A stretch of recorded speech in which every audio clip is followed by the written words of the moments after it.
Hey, thanks for being here. Let's do some pod crashing. Episode number 214 is with Jason Flom from the podcast Wrongful Convictions. You'll have 20 minutes with Jason. Jason, you there? I'm here, man. Yeah, he's there. He's making coffee. He's off camera right now, but you'll see him. Go ahead, my friend. I'm off camera making coffee. Exactly. On my new iPhone, my fancy new iPhone. There we go. What's up? How do you do your coffee, man? I'm doing the French press thing these days. That's what I do. My French press. That's exactly what I do amazing. Every morning. Oh my God! I mean, it's fast, it's hot as all can be, and it's got a great flavor to it. Exactly. You can make it as strong as you want. I love it. That's so true. I'm making my second pot right now with you here. Second pot? Oh my God! You've got a serious caffeine buzz going on then. Come on, man. I don't play. It sounds like you had yours today, too. You're wide awake. You're lit. Oh, man. My son would say you're lit. Well, it's the size of the coffee cup, not the coffee pots. I mean, I sit here. I think there's probably this thing takes 4 cups. Oh, yeah, that's true, too. Mine is really about a 2-cup size. So, we got that. So where do you find the time to do all the podcasting that you're doing? Because you're a very busy man. You're a guy that likes to dig into a story and get yourself truly involved. That's right. I mean, look, I make the time because, look, we all have 24 hours in a day, right? And at the end of the day, this is my calling in life. I mean, helping people who are wrongfully convicted, it's frustrating. It's maddening because it takes too long and often we don't succeed. But when we do, the feeling is like no other feeling in the world. I've had a very charmed life, very, very lucky person. I've had many of my dreams come true, but nothing beats the feeling of being able to help somebody who is otherwise doomed to spend the rest of their life in prison.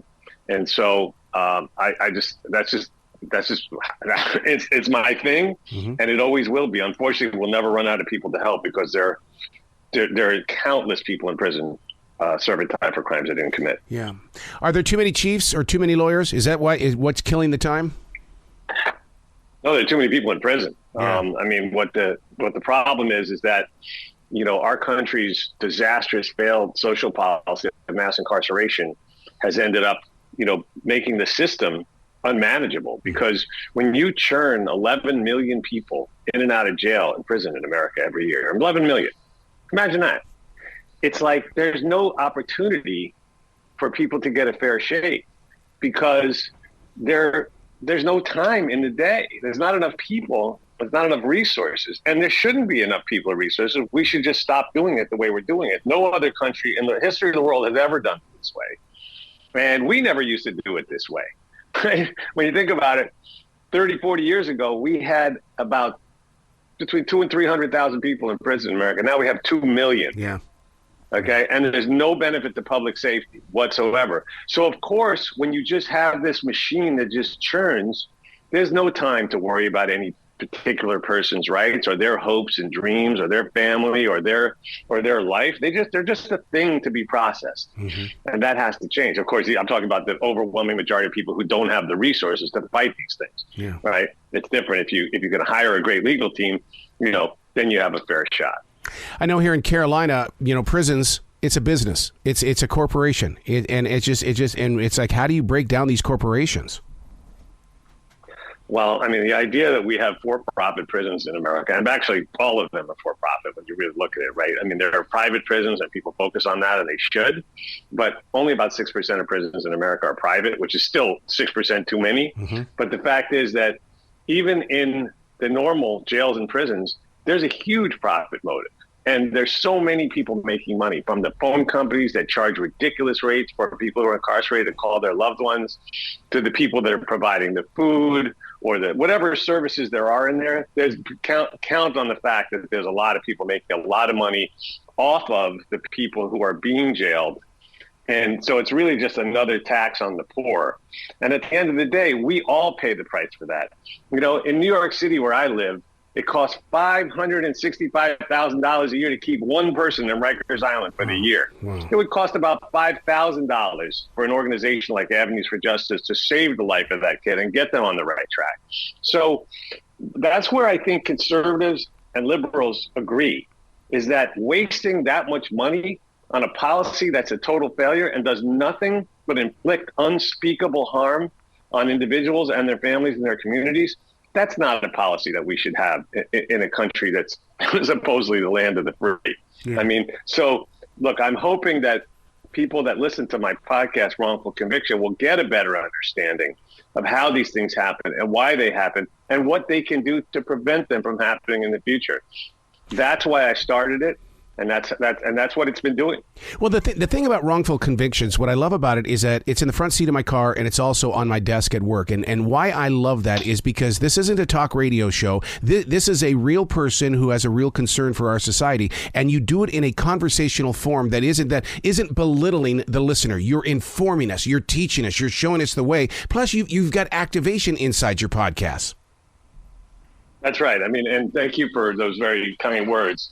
It is certainly something that I have a lot of experience at. And I've been doing this work I'm in my 29th year now, my 30th birthday in criminal justice reform next year. But yeah, we try to tell the stories respectfully. The most important person in the story is always the person that I'm speaking with. Often those are people who are in prison or on death row.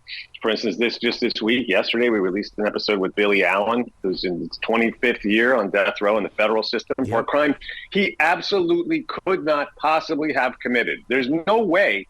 There's a 0% chance that he committed this crime or was involved in the crime or planned the crime it's like, and you listen to this and your head catches on fire and you go, what is going on here? It's like, why are we doing this to this man? And you hear him, he's such a beautiful soul. And, he speaks so calmly and courageously, and yet there he is. Oops. Sorry, I forgot to turn my phone off. So I got a call from an attorney I'm working with on a case. But anyway, so yeah, the idea that we have so many innocent people in prison in this country is something that should get all of our blood boiling. So why did Billy feel though that he didn't need a lawyer? I mean, because you talk about that in this podcast. I don't, I think a lot of people that are innocent, they go in thinking, well, I'll just tell the truth. Yeah. And then I can go home, because most of us grow up believing that if we, we grow up believing that the authorities are there to serve and protect us and to help us and to do the right thing and to be fair. So we go in and we want to be helpful and we want to tell the truth like we've been told. And then we end up, too many people end up going in there and basically as soon as you open your mouth in that interrogation room, you're setting in motion a chain of events that may end up with you being wrongfully convicted, very, very, very possibly. And so one of the things I tell people on the show, and I'm very happy to be able to be on your show now and talk to the good people of Charlotte about this, I always tell people, if you ever get picked up and brought in for questioning, the only words you should say your name, and I'm Arrow, whatever your name is, and I want a lawyer, and stop talking. Mm-hmm. Because you have the right to remain silent. But 85% of people waive their Miranda rights. Don't waive your Miranda rights. Do not do that.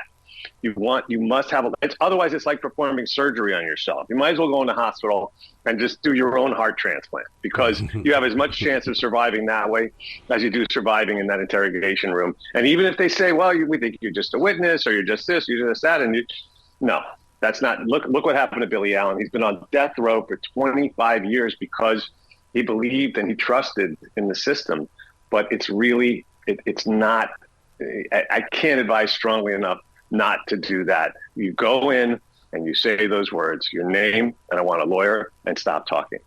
Is Scott Peterson one of these people that needs to be back out on the street? I mean, because they just took him off death row. I'm not super familiar with Scott's case. There's so many other people dealing with it that I guess I felt like maybe that one doesn't need my attention as much as some of the people who are unknown, but like Mr. Billy Allen. But the fact is, people that I know that I respect are of the strong opinion that he is in fact innocent. Wow. So I can't speak to it from personal experience. I haven't researched it, but I do know, like I said, if I trust the people who I respect and their opinions, I think most of them would say that they feel pretty strongly that he's actually innocent, but I don't know. Yeah. Chester Holloman III. My God, a license plate involved in this story.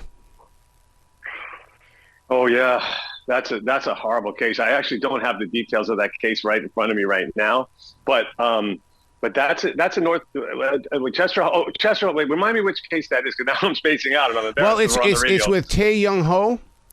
And was robbed and killed, and the license plate is what led police to Chester.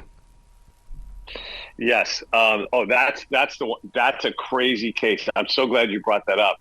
He just happened to be a man who was in a car. It was a rental car, and there were 3 rental cars, same make and model, and that were rented at that same time, and the car that he was in was it had 3 numbers that matched up with the other car, I think it was, or were very, very close. And he happened to be driving, and had nothing to do with the crime, was coming from somewhere else and was driving towards the scene of the crime.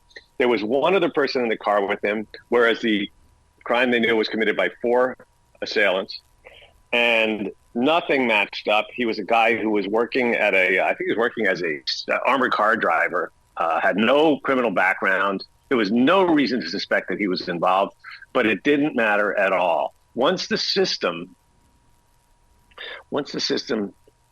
sort of lands on somebody, the people involved, police, prosecutors, et cetera, develop this thing called tunnel vision, which is really a root cause of almost such a large percentage of wrongful convictions. And tunnel vision just means they go, well, we got this Chester guy, we're just going to find a way to convict him.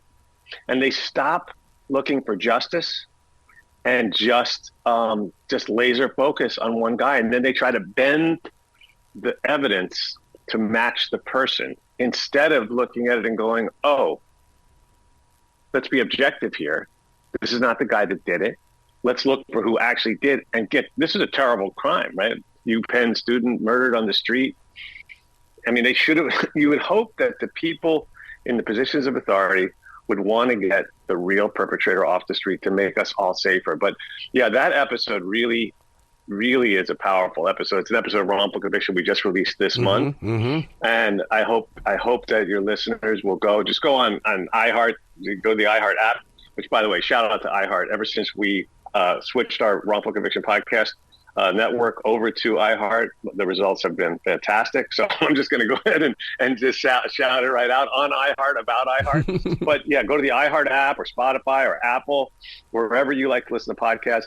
Check out the Wrongful Conviction podcast. I promise you, DM me. If you don't like it, you can DM me because I don't think, look, it's a labor of love for me, and it's a calling. And my goal with this podcast is to help people understand how these wrongful convictions happen, why they happen, and how to prevent them from happening to you or someone you love or someone that you may be looking at in the defendant's box when you serve on a jury sometime in the future. Just knowing that today, somewhere in a courtroom in North Carolina or somewhere around this country, someone is sitting in that jury room and thinking about what they've just seen in a criminal trial where someone's life is at stake, and recognizing some of these factors that we point out week after week on wrongful conviction, and they're able to make a more informed decision, and lives maybe or almost inevitably are being saved. I mean, almost 40 million listens to our show by now, so it has to be true that somebody somewhere is having that experience, if not today, this week. And that makes me sleep great at night, knowing that I may have saved one life. That's why we do it. Jason, I got to let you in on my real world. I during the pandemic, I took an essential job at a grocery store, and for the first time in my life, I'm with real people. It's not radio, sitting in a room, thinking that listeners are there. I'm with real people. But the thing about it is, I'm seen in the eyes of these real people. Just a couple of weeks ago, a gentleman comes in and steals a ton of stuff, and he goes, "I want to go back. I want to go back. Call the cops. Call the cops." Jason, I mean, Jason, they're not wanting to take their lives to the street. They don't know what to do out here. So do you have a second level of recovery in what you're doing? Yeah, by the way, that's a powerful story. And unfortunately, it's a real thing. I mean, anyone who watched Shawshank Redemption, one of my favorite movies, can remember the Morgan Freeman character and how difficult it was for him, or impossible for him, to adjust to life on the outside. And you point out one of the really awful things about our system, which is that we don't provide adequate or even anything vaguely resembling adequate reentry services. Ironically, if you're innocent, as every one of the people on my show is, and we've now just released episode 303 with Billy Allen, an innocent man on death row in the federal system. But ironically, when people are innocent and they come out of the system, they don't get anything, right? So if you're guilty and you come home and you've served your time, at least in theory, you get a parole officer who's there to provide you with some guidance to how to, get an apartment or try to, do a resume or, any of the basic things that people need when they come home, how to get your meds, blah, blah, blah. But even those people are overworked, underpaid, and, sometimes not out for the best for the people that they're serving. And many of them are just interested in putting them back in. So, but certainly many of them are not. And I'm not going to paint with that broad of a brush. But the fact is we should build ramps for people coming home from the system. There's 11 million people cycling in and out of jails and prisons in America every year.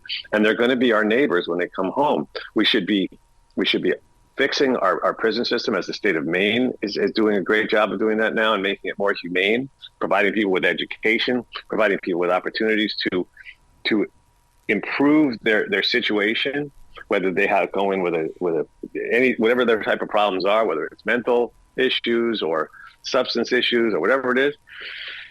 We should be providing job training. That's how you reduce crime. It's not police and prosecutors and prisons. The way you reduce crime is by reducing desperation.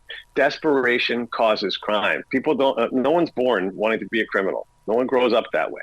Now, of course, there are people who suffer horrendous abuse as children, and those people grow up and they commit crimes because hurt people hurt people. But by and large, if you reduce desperation, you reduce crime. And study after study, experiment after experiment has proven this. Provide job training.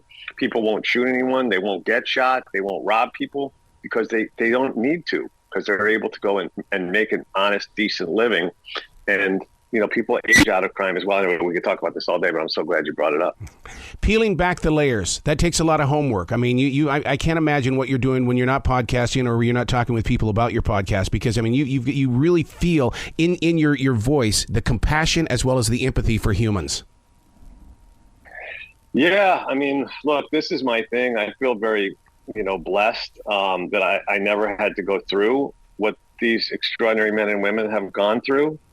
And that I'm able to be of service to them. I'm not a religious guy, but this is my calling. Mm-hmm. And to me, when I listen to the episode we just put out yesterday with Billy Allen, you hear this man who's calling out for help from death row, right? Where he's been for 25 years for a crime he absolutely didn't commit.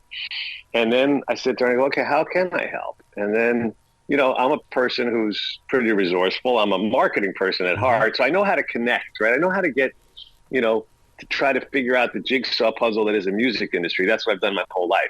So the criminal legal system is sort of like a jigsaw puzzle as well. And if you can find the right people to contact and try to make them aware of these situations, which is exactly what I've been doing this morning, is trying to put Billy Allen's case in front of people who can make a difference. And, look, it doesn't mean it's going to work, but I can guarantee you I'm going to put the effort in, and I'm going to try to help as many people as I can, because imagine being on the other side of that call. Imagine whatever you're doing, all your listeners right now, they're driving to work or they're going to, whatever, they're going to hit some golf balls or whatever you're doing, right? Maybe you're just home with your family, listening to radio, and then try to picture a split screen and think about. And for some people, it's probably easy to do that because they have a loved one who's in prison right now. But imagine on the other side of that screen is somebody in a 5-by-9 foot cell on death row with nothing in there but about 15 feet of living space that steel bed and that, sink and one locker in there and a toilet all like right next to your bed, and that nowhere to even, like, you could stretch your arms out and hit and touch both sides of the walls. I mean, it's like a living tomb.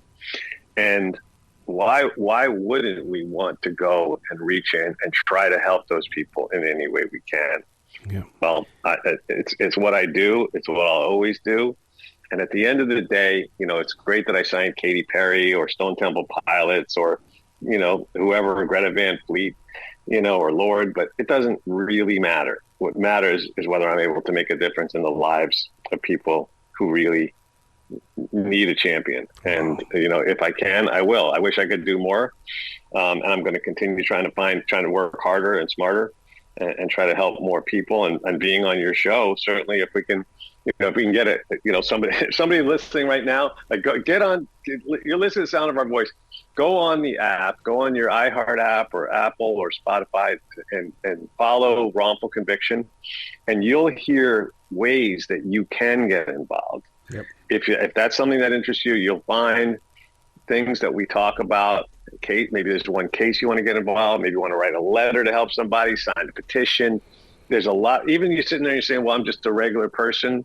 You do have a voice and you do have the ability to get involved. And I beg everybody, a couple of things I want to say. I want to beg everybody, if you get a jury duty notice, serve on that jury. Listen to the show, serve on the jury, and be aware that what people are saying, just because they're a prosecutor or a supposed expert or a cop, that doesn't mean that it's true.